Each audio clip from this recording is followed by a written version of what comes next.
7 जनवरी 2012 का दिन मध्य प्रदेश के उज्जैन जिले में एक लड़की का शव रेलवे ट्रैक पर पड़ा मिलता है।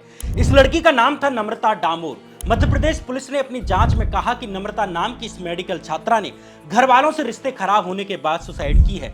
लेकिन 3 साल बाद एक पत्रकार जो एक बड़े घोटाले की जांच कर रहा था, पीड़ितों से मिल रहा था, उसे इस लड़की की संदिग्ध परिस्थितियों में हुई मौत के बारे में पता चलता है। आज तक चैनल का ये पत्रकार नम्रता डामोर के घर उसके पिता का इंटरव्यू लेने के लिए जाता है, लेकिन इंटरव्यू के दौरान ही इस रिपोर्टर के मुंह से झाग निकलने लगते हैं, उसके हाथ अकड़ने लगते हैं। कुछ ही मिनट के अंदर इस रिपोर्टर की भी संदिग्ध परिस्थितियों में जान चली जाती है। आज तक चैनल के इस पत्रकार का नाम था अक्षय सिंह, और जिस घोटाले की जांच पिछले 4 दिन से अक्षय सिंह कर रहे थे, उस घोटाले का नाम था व्यापम घोटाला। व्यापम घोटाले मामले में ही नम्रता डामोर से उसकी मौत से कुछ दिन पहले ही पूछताछ की गई थी, लेकिन उसके कुछ दिन बाद ही नम्रता डामोर की रहस्यमयी ढंग से मौत हो गई। Vyapam scam gets murkier. Will accused Namrata Damore's case be reopened? When she died, the police called it a case of suicide. Now the doctor who conducted her post-mortem, Dr. B.B. Purohit, has told NDTV that it was murder. अचानक अक्षय की तबीयत बिगड़ी और फिर कुछ ही देर में अक्षय की मौत हो गई। व्यापम घोटाले से जुड़ी नम्रता डामोर और अक्षय सिंह ही ऐसे लोग नहीं थे जिनकी रहस्यमयी ढंग से मौत हुई, बल्कि ऐसे 44 से अधिक लोग थे जो व्यापम घोटाले की जांच के दौरान मारे गए। किसी की जहर से मौत हुई, कोई रोड एक्सीडेंट में मारा गया, किसी के सुसाइड केस बता दिया गया, कोई पुलिस कस्टडी में मारा गया। मरने वालों में कोई गवाह था, कोई आरोपी था, कोई इस घोटाले की जांच करने वाला पत्रकार था, तो कोई इस घोटाले में शामिल बिचौलिया था। इस तरह व्यापम घोटाले से जुड़े करीब 44 लोगों की अप्राकृतिक मौत हुई, यानी अननेचुरल मौत हुई। इसलिए पहला सवाल उठता है कि क्या था व्यापम घोटाला, जिसमें 2000 से भी अधिक लोग अरेस्ट हुए। व्यापम घोटाले में मुख्यमंत्री शिवराज सिंह चौहान और उनकी पत्नी साधना सिंह की भूमिका क्या थी? कैसे व्यापम घोटाले से संबंधित 44 लोगों की रहस्यमयी तरीके से मौत हुई? व्यापम घोटाले में शामिल मध्य प्रदेश के राज्यपाल के बेटे की मौत का राज क्या है, और उस एक्सेल सीट की कहानी क्या है जिसमें निकलता है शिवराज सिंह चौहान का नाम? आरएसएस के सबसे बड़े प्रचारकों का व्यापम घोटाले से क्या संबंध है? कैसे खुला व्यापम का राज, जानेंगे आज के इस एपिसोड में। खबर मध्य प्रदेश से। मध्य प्रदेश के व्यापम घोटाले में जुड़े एक मामले में सुप्रीम कोर्ट ने अपना फैसला सुनाया। मध्य प्रदेश के व्यापम घोटाले की जांच से जुड़ा हैरान करने वाला खुलासा हुआ है। अब तक इस मामले से हुई संदिग्ध हालातों में मरने वालों की संख्या 40। पत्रकार छोड़ दे यार, हमसे बड़ा पत्रकार है क्या? पत्रकार छोड़ दे यार, हमसे बड़ा पत्रकार है क्या? मध्य प्रदेश का व्यापम घोटाले को खूनी घोटाला कहा जा रहा है। नमस्कार, मैं श्याम मीरा सिंह। साल 1982 में मध्य प्रदेश सरकार ने मेडिकल और इंजीनियरिंग कॉलेजों के एडमिशन के लिए एक बोर्ड बनाया, जिसका नाम रखा गया व्यावसायिक परीक्षा मंडल, शॉर्ट में कहें तो व्यापम। साल 2007 और 8 में शिवराज सिंह सरकार ने राज्य की सरकारी नौकरियों जैसे पुलिस कांस्टेबल भर्ती, एसआई भर्ती, पटवारी भर्ती, फूड कांस्टेबल भर्ती की परीक्षाएं लेने का काम भी व्यापम को सौंप दिया। लेकिन जल्द ही व्यापम बोर्ड जुगाड़बाजी और पैसे लेकर नौकरी दिलाने वाले दलालों की दलाली का अड्डा बन गया। अलग अलग भर्ती परीक्षाओं में हुए फ्रॉड को ही सामूहिक रूप से व्यापम घोटाले के नाम से जाना जाता है, जिसका खुलासा हुआ साल 2013 में। लेकिन यह पहली बार नहीं था जब व्यापम बोर्ड का सच बाहर आया हो।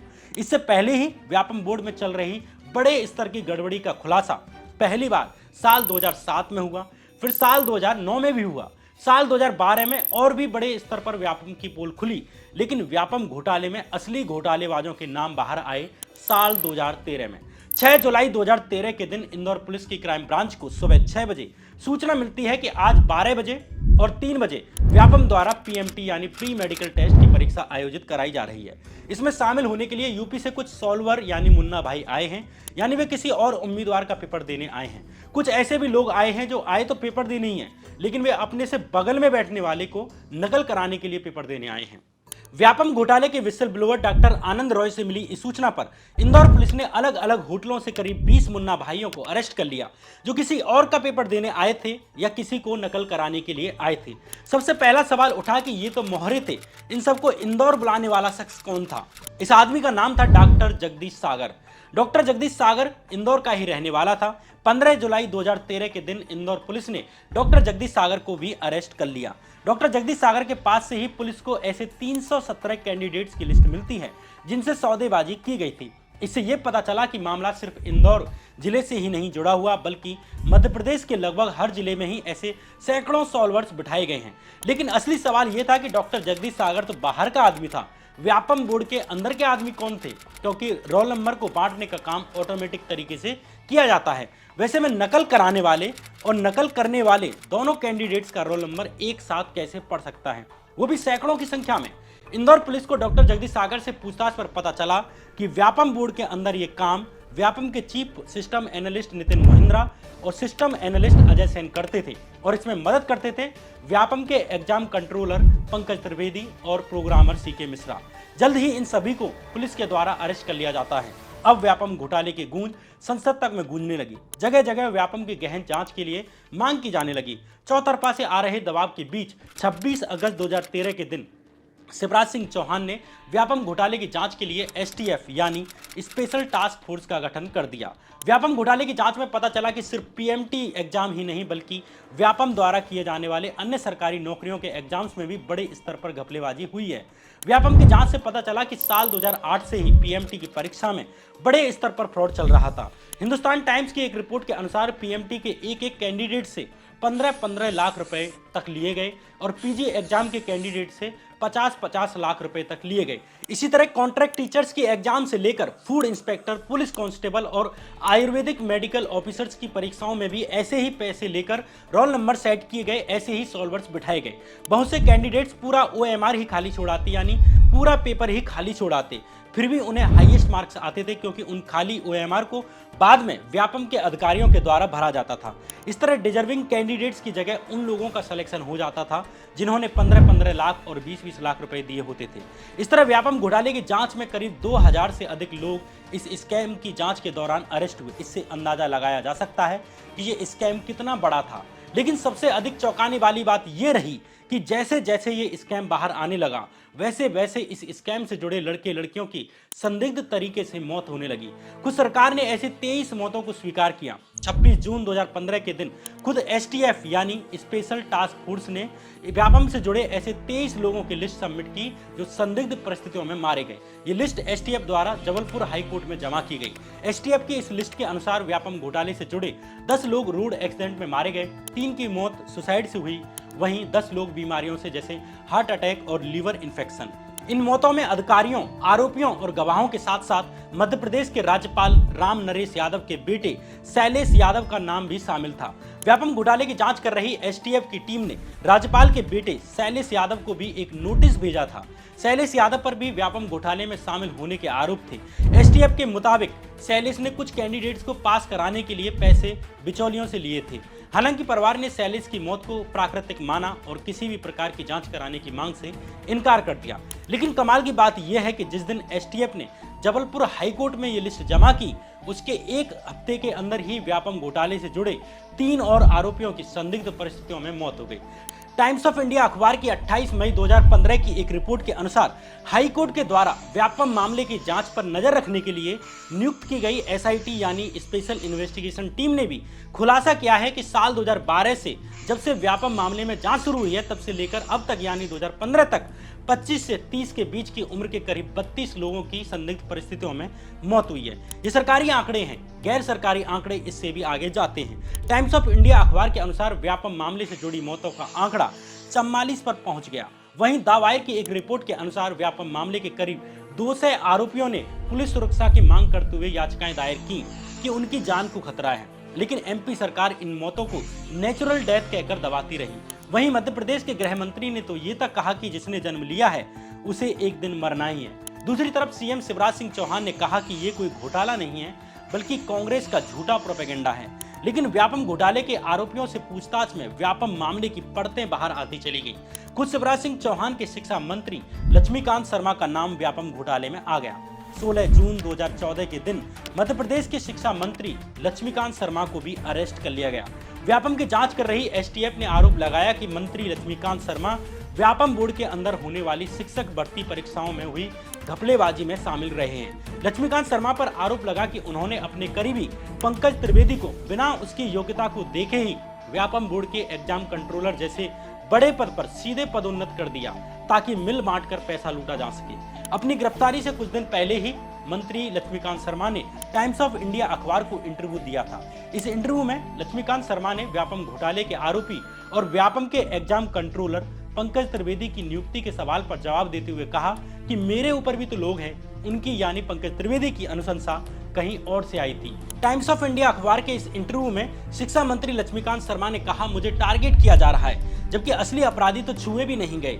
मुझे पता है असली बड़े खिलाड़ी कौन हैं, लेकिन चाहे कुछ भी हो जाए मैं असली खिलाड़ियों का नाम नहीं लूंगा। अब सवाल उठता है कि जब शिक्षा मंत्री लक्ष्मीकांत से लेकर व्यापम बोर्ड के अधिकारी तक जिस घोटाले में इतने बड़े स्तर पर शामिल हों, तो ऐसा कैसे हो सकता है कि उसमें मुख्यमंत्री शामिल ना हो। सबसे बड़ी बात, जिस बड़े खिलाड़ी की तरफ शिक्षा मंत्री लक्ष्मीकांत शर्मा इशारा कर रहे थे, आखिर वो कौन है? आखिर एक राज्य में मंत्री से ऊपर कौन आदमी हो सकता है सिवाय मुख्यमंत्री के? लेकिन असली सवाल ये कि क्या वाकई में शिवराज सिंह चौहान के खिलाफ कोई सबूत भी मिले भी थे, या सिर्फ उन पर आरोप लगाकर उन्हें बदनाम किया गया? इस सवाल का जवाब छुपा हुआ है एक एक्सेल सीट की कहानी में, क्योंकि इस एक्सेल सीट से ही शिवराज सिंह चौहान का नाम व्यापम घोटाले से जुड़ता है। दरअसल व्यापम घोटाले मामले में अरेस्ट व्यापम बोर्ड के अधिकारी यानी चीफ सिस्टम एनालिस्ट अधिकारी नितिन मोहिंद्रा से जब पूछताछ हुई और जांच की गई, तो उसके पास से एसटीएफ को कुछ पेन ड्राइव और एक्सेल सीट्स मिलती हैं। इन एक्सेल सीट्स में कैंडिडेट्स के नाम और उन्हें रिकमेंड करने वाले नेताओं के नाम लिखे हुए थे। द वायर वेबसाइट की एक रिपोर्ट के अनुसार व्यापम घोटाले की जांच कर रही एसटीएफ ने नितिन मोहिंद्रा से प्राप्त इन पेन ड्राइव और एक्सेल सीट्स और कंप्यूटर डाटा को क्रैक करने के लिए इंदौर के साइबर एक्सपर्ट प्रशांत पांडे को हायर किया, ताकि कंप्यूटर डाटा के संबंध में एसटीएफ प्रशांत पांडे की हेल्प ले सके। ये प्रशांत पांडे ही आगे जाकर इस एक्सेल सीट में दर्ज लोगों के नाम का खुलासा करते हैं। इस एक्सेल सीट में ही बड़े नेताओं और मंत्रियों के साथ साथ कथित तौर पर शिवराज सिंह चौहान का नाम भी दर्ज था। यानी शिवराज सिंह चौहान ने भी अपने करीबियों को फर्जी तरीके से नौकरी दिलाने के लिए नाम रिकमेंड किए थे। जब विसल ब्लोअर प्रशांत पांडे ने देखा कि व्यापम की जांच करने वाली एसटीएफ इस एक्सेल सीट में दर्ज कुछ नामों जैसे सीएम शिवराज सिंह चौहान को बचा रही है, इनका नाम छुपा रही है, तो प्रशांत पांडे ने तय किया कि वो एसटीएफ और इस एक्सेल सीट का सच बाहर लाएंगे। लेकिन एसटीएफ ने 5 अगस्त 2014 के दिन प्रशांत पांडे को ही अरेस्ट कर लिया। एसटीएफ ने आरोप लगाया कि प्रशांत पांडे व्यापम से जुड़े आरोपियों को ब्लैकमेल कर रहे हैं, क्योंकि उनके पास कॉल डिटेल रिकॉर्ड्स हैं और अन्य इंपोर्टेंट डॉक्यूमेंट्स हैं। वहीं प्रशांत पांडे ने कहा कि पुलिस और एसटीएफ उन्हें इसलिए फंसा रही है क्योंकि वो जानते हैं कि बीजेपी नेताओं और मुख्यमंत्री शिवराज सिंह चौहान का व्यापम घोटाले में क्या रोल है और इनके पास इस चीज़ के डॉक्यूमेंट्स हैं।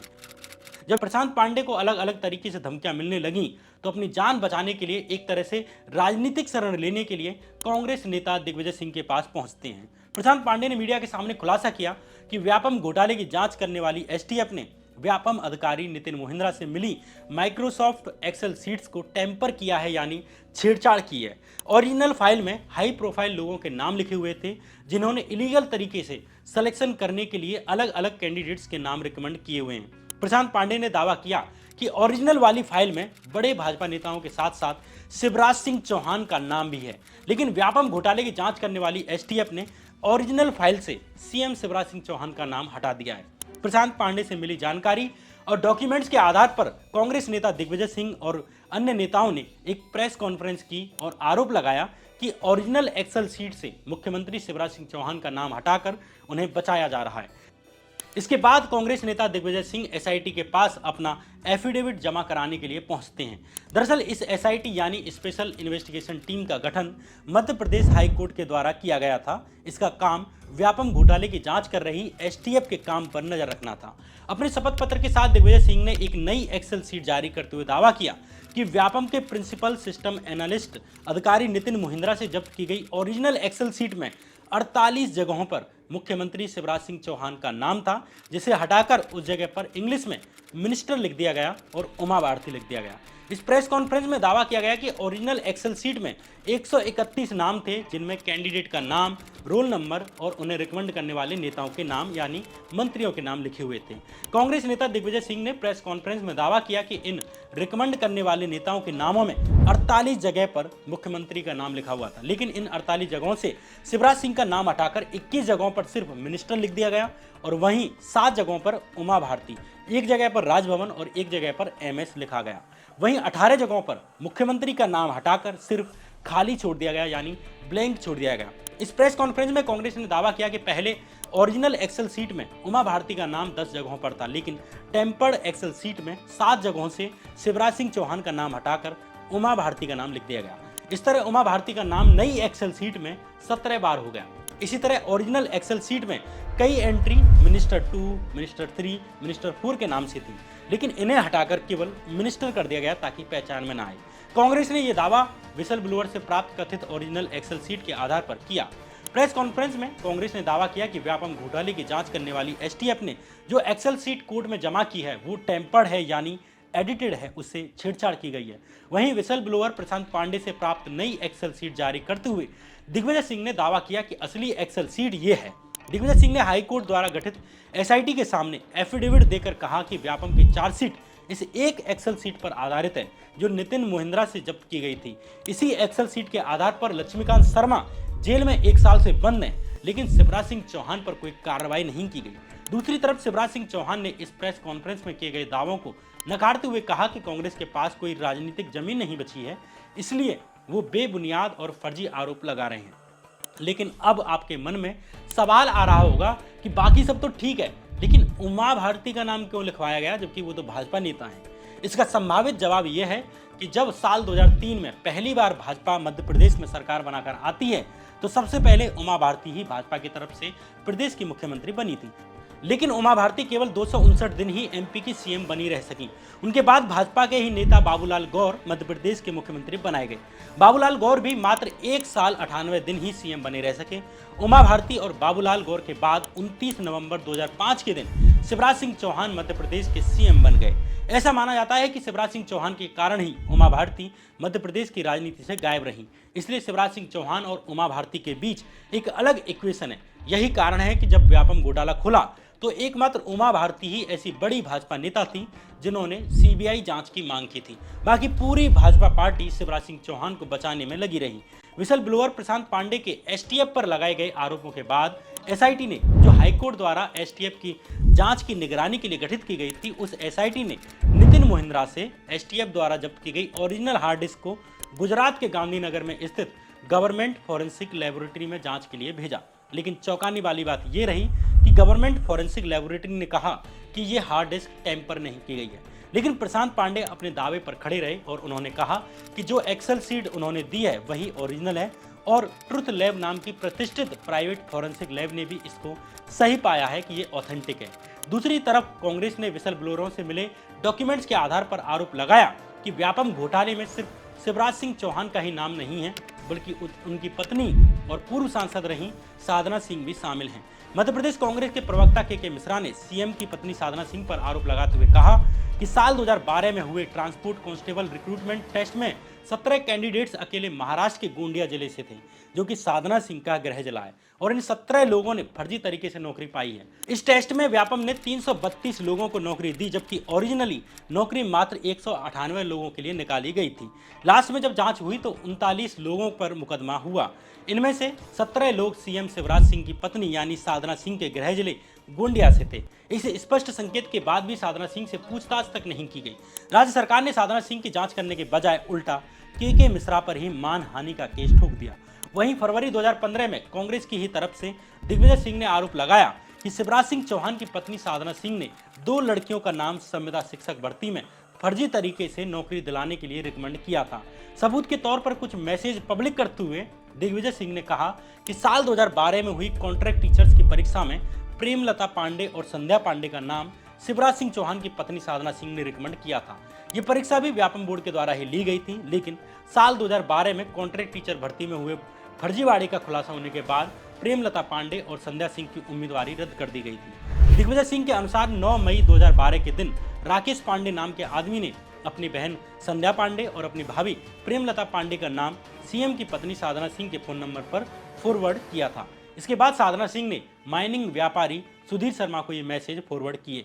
यहाँ ध्यान देने वाली बात यह है कि सुधीर शर्मा व्यापम घोटाले के सरगनाओं में से एक था और जिस वक्त दिग्विजय सिंह ने साधना सिंह के मैसेज मीडिया में रिलीज किए उस वक्त सुधीर शर्मा व्यापम मामले में जेल में था। यहाँ ध्यान देने वाली बात यह भी है कि व्यापम बोर्ड के अधिकारी नितिन मोहिंद्रा के घर से मिली एक्सेल सीट्स में संध्या पांडे और प्रेमलता पांडे का नाम भी था।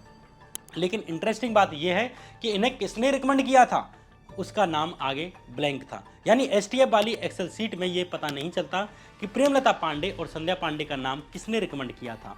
वहीं विसल ब्लोअर प्रशांत पांडे से प्राप्त एक्सेल सीट के आधार पर कांग्रेस ने खुलासा किया कि एसटीएफ द्वारा एडिट की गई एक्सेल सीट में मुख्यमंत्री के नाम को हटाकर 18 जगहों पर ब्लैंक कर दिया गया, यानी सीएम का नाम हटाकर खाली छोड़ दिया गया। अब इस कनेक्शन को आप कैसे जोड़ते हैं, आप खुद जोड़ सकते हैं।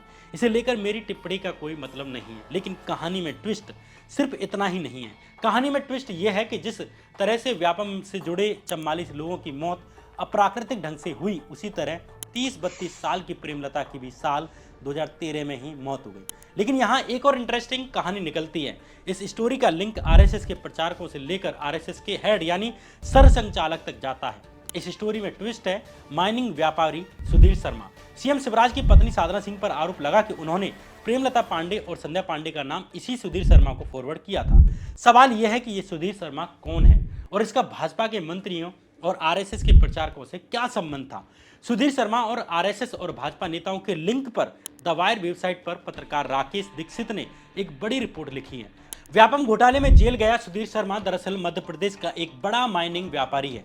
द वायर के आर्टिकल के अनुसार जिस वक्त भाजपा नेता लक्ष्मीकांत शर्मा माइनिंग मिनिस्टर बने, उस वक्त सुधीर शर्मा आरएसएस के सरस्वती शिशु मंदिर स्कूल में एक टीचर था। दोनों आपस में घनिष्ठ दोस्त थे, इसलिए लक्ष्मीकांत शर्मा के मिनिस्टर बनते ही सुधीर शर्मा ने अपनी नौकरी छोड़ दी और माइनिंग के बिजनेस में घुस गया। कुछ ही सालों में वो माइनिंग के क्षेत्र में एक बड़ा नाम बन जाता है। लक्ष्मीकांत शर्मा और सुधीर शर्मा की जोड़ी ऐसी चली कि दोनों अपने एक तीसरे साथी यानी पंकज त्रिवेदी को व्यापम बोर्ड का परीक्षा नियंत्रक यानी एग्जामिनेशन कंट्रोलर बनाने में सफल रहे। जबकि पंकज त्रिवेदी इंदौर के एक कॉलेज में लेक्चरार भर थे। उनके अचानक इतने बड़े प्रमोशन से ब्यूरोक्रेटिक सर्किल में बड़ी चर्चाएं चली। आगे चलकर यही तिकड़ी यानी भाजपा नेता और शिक्षा मंत्री लक्ष्मीकांत शर्मा और माइनिंग उद्योगपति सुधीर शर्मा और व्यापम का एग्जाम कंट्रोलर पंकज त्रिवेदी मिलकर व्यापम में घपलेबाजी करते हैं और पैसा लूटते हैं। इंडियन एक्सप्रेस अखबार की एक खबर के अनुसार माइनिंग उद्योगपति सुधीर शर्मा आरएसएस के हेड रहे के सुदर्शन और आरएसएस के प्रमुख राष्ट्रीय प्रचारकों में से एक सुरेश सोनी का भी क्लोज था। व्यापम घोटाले की जांच के दौरान आरएसएस के इन दोनों बड़े प्रचारकों पर भी आरोप लगे कि इन्होंने भी अपने लोगों को नौकरी लगवाने के लिए नाम रिकमेंड किए हैं। हालांकि व्यापम मामले की जांच कर रही एसटीएफ ने इस पर कहा कि के सुदर्शन और सुरेश सोनी के व्यापम घोटाले में शामिल होने के पर्याप्त सबूत नहीं मिलते। लेकिन इसी बीच कांग्रेस ने व्यापम घोटाले के आरोपी सुधीर शर्मा और अन्य आरोपियों के बीच हुए मैसेजों के डॉक्यूमेंट जारी कर दिए। मध्य प्रदेश कांग्रेस के प्रवक्ता के मिश्रा ने कहा कि इन मैसेजेस में सोनी जी नाम से जिसे संबोधित किया जा रहा है वो कोई और नहीं बल्कि आरएसएस के राष्ट्रीय प्रचारक सुरेश सोनी ही हैं। इंडियन एक्सप्रेस अखबार की खबर ये भी कहती है कि साल 2012 में सुधीर शर्मा के घर जब इनकम टैक्स के रेड के दौरान जब एक डायरी जब्त की गई थी, तो उस डायरी में भी सुरेश सोनी और अन्य बीजेपी नेताओं के हवाई जहाज के खर्चे का ब्यौरा लिखा हुआ था। ये क्लियरली सुरेश सोनी और व्यापम घोटाले के आरोपी सुधीर शर्मा के क्लोज रिलेशंस के बारे में इशारा करता है। लेकिन आरएसएस के प्रचारकों की भूमिका की जांच नहीं की गई। आरएसएस प्रचारक सुरेश सोनी से कभी पूछताछ के लिए भी उन्हें नहीं बुलाया गया। आरएसएस के प्रचारकों के द्वारा अपने आदमियों के नाम फर्जी तरीके से नौकरी के लिए रिकमेंड करने के आरोप को एक आदमी की गिरफ्तारी से भी बल मिलता है। इस आदमी का नाम था मिहिर कुमार चौधरी। मिहिर कुमार चौधरी आरएसएस के सरसंघचालक यानी हेड के सुदर्शन का निजी सहयोगी रहा था। साल 2014 की इंडियन एक्सप्रेस अखबार की खबर के अनुसार के सुदर्शन ने अपने अंतिम दिनों में भोपाल में रहना चुना था। 25 साल के मिहिर चौधरी यानी मिहिर कुमार चौधरी को व्यापम घोटाले में एसटीएफ के द्वारा जनवरी 2014 में अरेस्ट कर लिया गया। 10 दिन जेल में रहने के बाद मिहिर चौधरी जमानत पर बाहर आ गया। मिहिर चौधरी द्वारा एसटीएफ को दिया गया स्टेटमेंट उस वक्त तो बाहर नहीं आया, लेकिन कुछ महीनों के बाद मिहिर चौधरी द्वारा एसटीएफ को दिया गया स्टेटमेंट वायरल होने लगा। इंडियन एक्सप्रेस के अनुसार मिहिर चौधरी ने कथित तौर पर कहा कि उसने एक नौकरी के एग्जाम को पास करने के लिए आरएसएस चीफ के सुदर्शन से हेल्प मांगी थी। अंततः उसे एक सरकारी नौकरी मिली भी और ये काम तत्कालीन टेक्निकल एजुकेशन मिनिस्टर भाजपा नेता लक्ष्मीकांत शर्मा ने करवाया। हालांकि आरएसएस के इस कार्यकर्ता के काम में पैसे का कोई एक्सचेंज नहीं हुआ, क्योंकि मंत्री के द्वारा रिकमेंड किए जाने वाले नामों से पैसे नहीं लिए जाते थे। इंडियन एक्सप्रेस अखबार की खबर के अनुसार मिहिर चौधरी ने कथित तौर पर यह भी दावा किया कि उसे आरएसएस के प्रचारक सुरेश सोनी के आदमी के रूप में रिकमेंड किया गया था। यानी ये कहकर मिहिर चौधरी को नौकरी मिली थी कि वो आरएसएस के प्रचारक सुरेश सोनी का आदमी है। हालांकि इतने सारे लिंक्स के बाद भी सुरेश सोनी पर कोई जांच नहीं बैठती।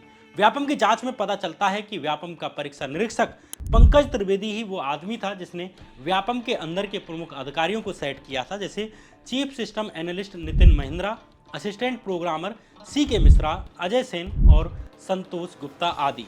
इस पूरे रैकेट को संरक्षण मिला मंत्रियों से और भाजपा नेताओं से। सालों तक पंकज त्रिवेदी और उसकी गैंग ने हजारों डिजर्विंग मेडिकल स्टूडेंट्स और जॉब एस्पिरेंट्स के हक को मारा और उसे उन लोगों को दिया जो लाखों रुपए घूस दे सकते थे। अमीरों के बच्चे एडमिशन लेते गए, वहीं गरीबों के बच्चे सालों तक ये सोचकर मन को संतुष्ट करते रह गए कि खूब मेहनत करने के बाद भी 2-4 नंबरों से रह गए। जितना बड़ा ये व्यापम स्कैम था, जितनी परीक्षाओं में इसमें गड़बड़ हुई और जितने सालों तक हुई, उससे ऐसे लगता है कि गरीबों के बच्चे सिर्फ एग्जाम देने के लिए बुलाए जाते थे। बाकी किसको नौकरी मिलनी है ये तो पहले से ही तय हो जाता था। कोचिंगों में पढ़ाई करने वाले गरीब छात्रों को क्या मालूम था कि वे डिजर्व करने के बावजूद नौकरी नहीं पा सकते, क्योंकि ऊपर से लेकर नीचे तक ऐसा सड़ा हुआ सिस्टम था जो पैसे लेकर उनके सपनों को साल दर साल बेच रहा था। जिसके सीट्स पर बैठे थे मुख्यमंत्री, जिसकी भुजाएं थी शिक्षा मंत्री और व्यापम बोर्ड, और जिसकी किडनी में सुधीर शर्मा जैसे माइनिंग माफिया और बिचौलियों की जमात थी। साल 2004 से जिस व्यापम में घुन लग गया, वो साल 2009 आते आते ही घूस का कैंसर बन चुका था। लेकिन साल 2009 में एक्सपोज होने के बावजूद CM शिवराज व्यापम घोटाले को रोक न सके। साल 2009, 10, 11 और 12 में भी सैकड़ों एग्जाम हुए, हजारों नौकरियां आईं, हजारों मेडिकल सीटों की नीलामियां हुई, लेकिन किसी ने नहीं रोकी। 2004 से शुरू हुआ व्यापम का भांडा साल 2013 में जाकर फूटा। इस दौरान राज्य में सिर्फ शिवराज सिंह चौहान की सरकार रही। अगर विसल ब्लोअर आनंद रॉय जैसे लोग नहीं होते तो साल 2013 में भी इंदौर पुलिस उन 20 सॉल्वर्स को अरेस्ट नहीं करती जिनके बाद व्यापम घोटाला सामने आया। जिसके बाद डॉक्टर जगदीश सागर अरेस्ट हुआ, जिसके बाद व्यापम अधिकारी नितिन महिंद्रा का नाम सामने आया, जिसके बाद मध्य प्रदेश के शिक्षा मंत्री का सच बाहर आया। हालांकि नाम तो शिवराज सिंह चौहान का भी आया, लेकिन राजाओं की जांच कहाँ होती है? राजा तो खुद ही न्याय दंड होता है, और यहाँ तो वैसे भी ना न्याय है ना दंड है, सिर्फ राजा है या प्रजा है, प्रजा है या फिर कहानी है। कहानी जो यहीं समाप्त होती है, वहीं कहानीकारों का राज यूं ही चलता रहेगा। बहरहाल ये कहानी थी व्यापम घोटाले की, ये कहानी थी एक्सेल सीट की, ये कहानी थी शिवराज सिंह चौहान की। अगर आपको ये वीडियो पसंद आई है तो वीडियो को लाइक करके जरूर जाइए, और अगर हमारा काम आपको अगर पसंद आया है तो चैनल को भी जरूर सब्सक्राइब करते हुए जाइए। और अगर आप इस वीडियो को ट्विटर, व्हाट्सएप या फेसबुक पर शेयर कर सकेंगे तो ये हमारे लिए निजी इनाम की तरह होगा। फिर आऊँगा कोई नई कहानी लेकर, कुल्हाड़ियों से लड़ने वाले पेड़ों की कहानी लेकर। तब तक के लिए बने रहिए इसी चैनल पर। नमस्कार।